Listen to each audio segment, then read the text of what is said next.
Hey, faculty and staff, Dr. Harrell, your school superintendent, coming to visit with you for a few minutes to talk about yesterday. And yesterday I had to make an unexpected decision, one that I did not expect to make when I woke up. But by the end of the day, the data and the facts told us that we needed to take a certain course, take a little pause, and I want to visit with you about that a little bit, and also about the week as we go through and go forward in preparing ourselves and keeping ourselves safe and hopefully COVID-free. So let's talk about yesterday a little bit. You know, we all know the numbers have been increasing throughout the district since we returned from Christmas or New Year's break.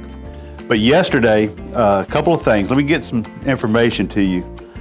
We tested 130 staff members here yesterday, and 40 turned up positive. That's over 30% of our staff was positive that we tested yesterday. On top of that, we have 48 food service people that serve our kids, work in our cafeterias, work in our kitchen. 28 were out yesterday. 58% of our food service folks were going to be out for the remainder of the week. On top of that, when we came to school yesterday, on our campuses, district-wide, we'll just start district-wide, and I say district-wide, campuses-wide, our instructional staff, that's what I'm looking at right now. Everything from our teachers, our aides, our principals, our counselors on our campus, on all of our campuses, we had 167 staff members out. 32.7% of our staff members were out. That, and 109 were COVID related. As far as teachers, just teachers out, we have 311 teachers on our 8 campuses, and 106 teachers were out yesterday. 76 of those teachers directly related to COVID. So we had 34% of our teachers out yesterday, and it was just chaotic, to put it bluntly, trying to get the day finished. And as we saw the testing yesterday that I opened up with, 40 of our staff members, not just teachers or campus staff members, but district-wide, but some of these were campus administrators, counselors, teachers that had tested positive. So the number looked like was going to increase. And again, along with our food service folks, they weren't going to be available all week or the remainder of the week to serve food and prepare for our kids. So the numbers were adding up as to not a very good situation. And I made the decision late in the afternoon. I say late in the afternoon, mid-afternoon.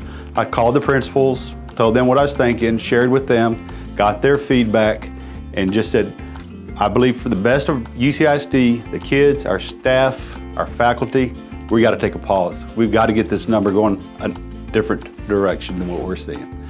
So about 4 o'clock, you got an email, a text, saying that we were going to close for the remainder of the week. So let's talk about the remainder of the week.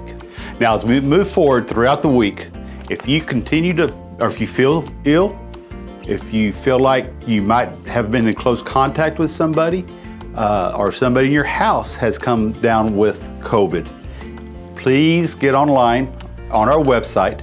You should get a little link here as I'm talking about how to access the form, complete it, and once you submit it, you'll get information back as to when to come in and test.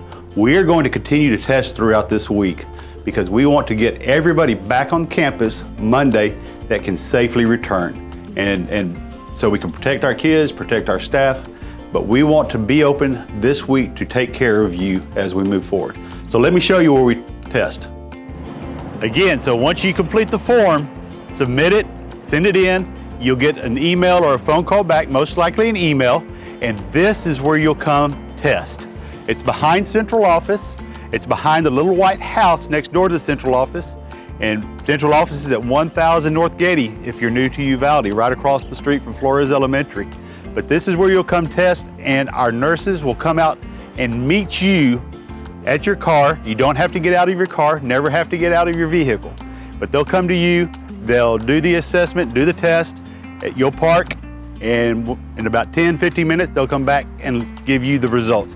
But let me show you where we want you to enter, because we don't want you to come off of Gady Street. We want you to come off of Camp Street. Let's go to Camp Street.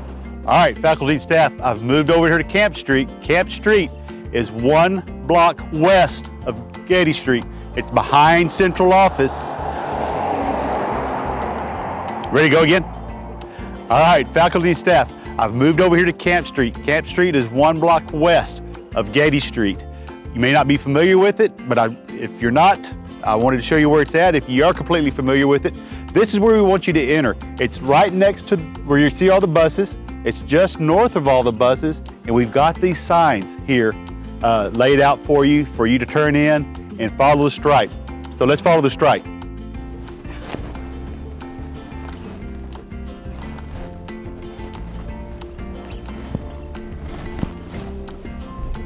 As we follow the line, we'll get down here to the yellow cones.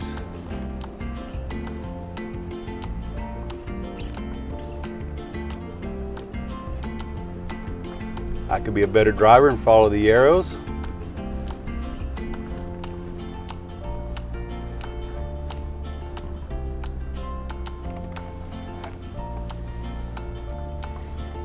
We turn towards the warehouse, keep following the orange cones and the arrows, and it brings you behind the testing center and out towards the gate, and this is where you'll pause, and they will come and serve you at your vehicle. Roll your window down, they'll approach you, they'll do the swab, they will go back inside, and they will ask you to pull up and park, and just pull off to the right here a little bit and park and wait for your test results. And then when you leave and get your results, you leave on and exit onto Gady Street. Faculty staff, as we kind of come to a close today, I shared with you the why, I shared with you the route we need you to take if you do feel like you have symptoms. And now let's talk about a little bit of this week. You know, please stay at home. Please stay in kind of a quarantine style. Don't go out, don't go to the malls, don't go out in big crowds. What we are seeing right now, a lot of times, asymptomatic people, an asymptomatic person is a person who has no sneeze, no cough, no fever, no headache, but they're coming up positive. And these individuals seem to be those that are carrying the virus around, and unknowingly to them. They're not doing it in a harmful way, but what we're finding is people are carrying it and have no symptoms whatsoever. So be around people that you're familiar with, people that have been vaccinated, people that you're comfortable with, that have been in an environment that is comfortable and not out there at big crowds, large crowds, and possibly getting exposed to unknown people. Because I want you to come back Monday. We've got to come back Monday. It's not if, it's or when, we will come back Monday. And we need to come back strong, we need to come back healthy, and people will get sick, they will continue to get sick. I'm not expecting everybody to come back 100%. That's not realistic, hadn't been in the past, even before COVID. But we need to be as healthy as we possibly can and as strong as we possibly can, because we do need to come to school. If you're thinking about the days, how do we make them up? The contract's gonna be longer, do I have to work in June? We'll take care of that, and we will explain that to you. Mr. Rodriguez, Dr. Zuniga, Dr. Garza, Cash Keith, they're all working on that right now, and we'll have the best plan for you that's the least disruptive to our school calendar, because we didn't expect this, but something we needed to do, we had to do, but I am ready to come back on the 24th with each one of you and each one of our kids. So keep yourself in a safe environment, relax, get stronger, get better, focus on coming back, and I'll be more than happy to see you, because I believe in you. We will stay loyal and true, and we'll always, always rep the U.